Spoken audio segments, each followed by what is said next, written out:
necə Dəccaldan danışırıq, onlardan da danışmalıyıq. Bütün peyğəmbərlər Dəccaldan danışıb. Dəccaldan xəbərdarlıq eləyib.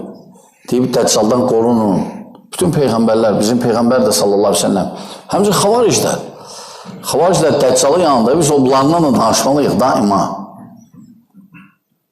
Yəni, insan başa düşsə, bunlar necə təhlükəlidir, danışar. Danışmır ne üçün? Ya özü onlardandır, ya da cahildir, tuta bilməyib söhbəti. Məsələni başa düşməyib. Ona görə şeyx buyurur ki, Abdullah Buxari, Hafizullah, yəni bidətin zuhur olmağı üçün səbəblər var. Səbəblər. Nə vaxt bidət zuhur eləyir, o vaxt ki, əhl-i sünnə əhli danışmır bu barədə. Agah eləmir insanları.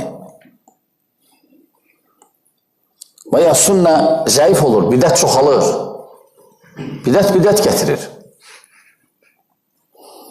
Ona görə Şeyxülislam Rahiməhullah buyurur, rafsilik iki səbəbə görə yayılıb. Minhəc-i sünnədə toxunur məsələyə. Ya orada bilən olmayıb, avam olub cəmaat, əhl-i-beyt sevgisi pərdəsi altında yer edilib, ya da qılınc gücünə. Ya cahil olublar insanlar, bilməyiblər, ya da məcbur eləyiblər insanları. Və başqa firqələr də həmçinin. Ona görə o firqə barədə danışmaq lazımdır, bəyənləmək lazımdır.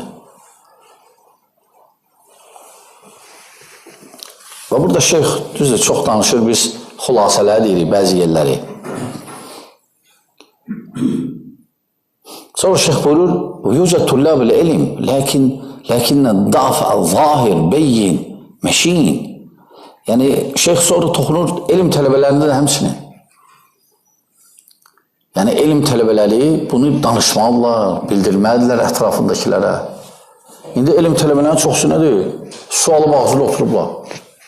Hətta biri xuruc görür, susublar. Danışma, bölünür cəmaat. Qoy qalsın belə, amma cəmaat bir olsun. Belə qalsın, cəmaat bir qalsın. Belə bir şey yığılıb, altına bomba qoyublar. O bomba da patlayacaq, o cəmaat yox olacaq. Hələ cəmaat, lazım deyil hələ cəmaat.